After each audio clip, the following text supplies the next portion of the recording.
जनपद में वरिष्ठ पुलिस अधीक्षक के निर्देश के क्रम में स्वास्थ्य सुविधाओं को पारदर्शी व जनता के लिए सुविधाजनक बनाने तथा मरीजों से हो रही धोखाधड़ी से संबंधित अपराधों पर अंकुश लगाने व अपराधियों की गिरफ्तारी हेतु चलाए जा रहे अभियान के क्रम में रामगढ़ताल थाने की पुलिस ने बीआरडी मेडिकल कॉलेज गोरखपुर में कार्यरत कर्मियों से गठजोड़ कर मरीजों को गलत अवैधानिक रूप से रोकने व प्राइवेट एम्बुलेंस से ले जाकर अन्य नर्सिंग होम प्राइवेट अस्पतालों में भर्ती करने तथा लोगों से धन उगाही करने के आरोप में 8 अभियुक्तों को गिरफ्तार किया है, जिनकी पहचान अमन यादव उर्फ मोनू यादव, नितिन यादव उर्फ सोनू, रंजय प्रताप सिंह, दिनेश कुमार, दीपू, इंद्रजीत, सार्थक श्रीवास्तव, दीपक गुप्ता उर्फ दीपू के रूप में हुई है। एक बार सभी लोग डॉक्टर की डिग्री इन्होंने एमबीबीएस की है, प्रॉपर एमबीबीएस की है। पहले ये लोग अच्छे दिखे, पुलिस वाले दिखेंगे नहीं, कोई चलेगा, कोई इशू नहीं है। आप लोग ये सब लोग हाँ हेलो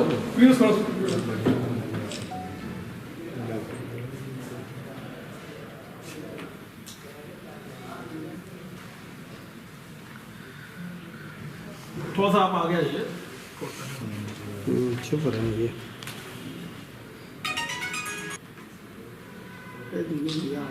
चलिए जी, थैंक यू। इस संबंध में पुलिस लाइन के व्हाइट हाउस सभागार में पत्रकार वार्ता कर जिलाधिकारी कृष्ण करुणेश व एसएसपी डॉक्टर गौरव ग्रोवर ने बताया। बेसिकली हमारे यहाँ जो जनपद में जो हॉस्पिटल्स हैं, मेन तो हमारे यहाँ बीआरडी है जो टर्शरी केयर सेंटर्स हैं। इसमें गोरखपुर एवं आसपास के जनपद के सारे पेशेंट्स के लिए आते हैं। In fact bordering districts of Bihar, Nepal सभी जगह के लोग आते हैं। तो चिकित्सा के लिए तो ये इमरजेंसी है, नॉर्मल ओपीडीज़ है।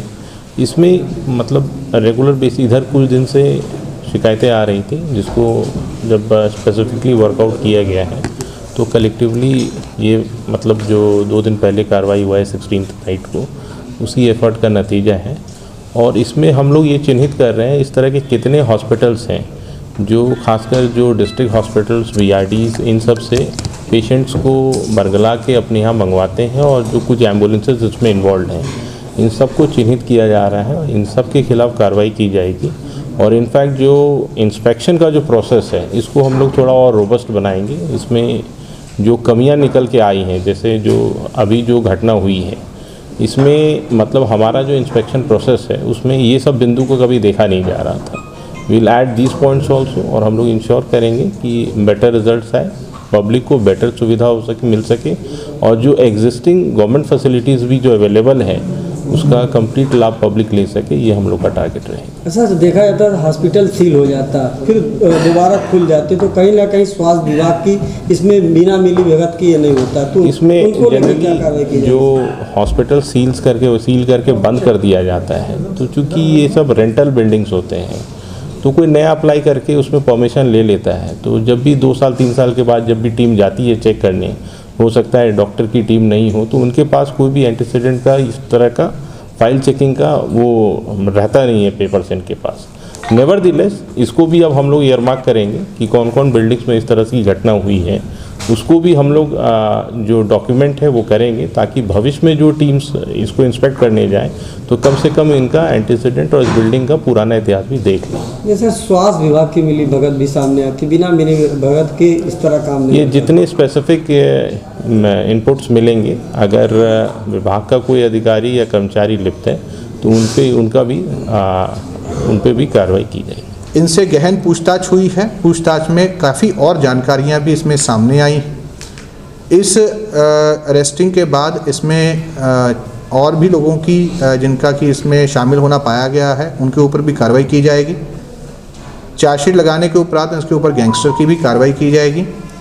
आगे चल कर के इस तरह की घटनाएं ना हों, इस तरह की परिस्थितियां ना बने, तो जिला प्रशासन, स्वास्थ्य विभाग, बीआरडी मेडिकल कॉलेज और पुलिस प्रशासन द्वारा जॉइंटली इसमें और कार्रवाइयाँ आगे आने वाले दिनों में भी की जाएंगी।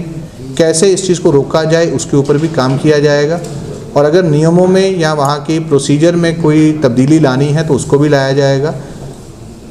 बाहर से आने वाले मरीज़ या लोकल मरीज़ जो आम तौर पे जो गरीब वर्ग से रहते हैं उनको एक अच्छी स्वास्थ्य सुविधा मिल सके, उनका सही इलाज हो सके और कोई भी उनके साथ धोखाधड़ी ना कर सके, इसी कारण से कार्रवाई की गई है। और इस समय पर सभी विभागों की बहुत अच्छी कोऑर्डिनेशन के साथ ये कार्य किया जा रहा है। आगे चल के भी ऐसे लोगों के ऊपर या ऐसे हॉस्पिटल संचालक के ऊपर जो इस तरह से मरीजों की जान माल के साथ या जान के साथ खिलवाड़ करते हैं, उनके ऊपर भी बहुत कठोर कार्रवाई की जाएगी। सर अगर कोई डॉक्टर अपना लाइसेंस अगर जगह देता हूँ, उन डॉक्टर को क्या करना होगा? देखिए, इससे पहले भी ये चीज़ कार्रवाई के माध्यम से भी बताई गई है, प्रचार प्रसार के माध्यम से भी बताई गई है। मैं पुनः सभी चिकित्सकों को, सभी डॉक्टर्स को एक अनुरोध करना चाहूँगा कि जो रजिस्ट्रेशन की प्रक्रिया है उसके जो नियम हैं उसका अक्षर से पालन करें। अगर आपके नाम पर कोई हॉस्पिटल संचालित हो रहा है जिसमें कि आप खुद एफिडेविट देते हैं कि मेरे द्वारा यहाँ पर ऑल टाइम रह कर के मरीज़ों का इलाज किया जाएगा, उन शर्तों का पालन करें। कोई भी चिकित्सक अगर इस तरह की चीज़ का उल्लंघन करता है, स्वयं वहाँ रह कर के इलाज नहीं कर रहा है या अपनी डिग्री या अपने जो उसके पेपर्स हैं उनको किसी लोभ लालच में आकर के लिए गलत काम के लिए इस्तेमाल करने के लिए देता है, तो वो भी इस क्राइम का भागीदार बनेगा और उसके ऊपर भी कार्रवाई की जाएगी। सर, कार्रवाई के बाद फिर दोबारा खुल जाते हैं, ऐसा घटना ना हो? देखिए, पूर्व में ऐसी घटनाएं जब भी सामने आई हैं तो मुकदमा लिखने के बाद अरेस्टिंग भी हुई है, उसमें गैंगस्टर एक्ट की कार्रवाई भी हुई है, कुर्की की कार्रवाई भी हुई है। ऐसी चीज़ें जब भी सामने आती हैं बहुत कठोर कार्रवाई की जाती है और यदि आगे चल के भी कोई ऐसा करेगा तो उनके ऊपर भी बहुत कठोर कार्रवाई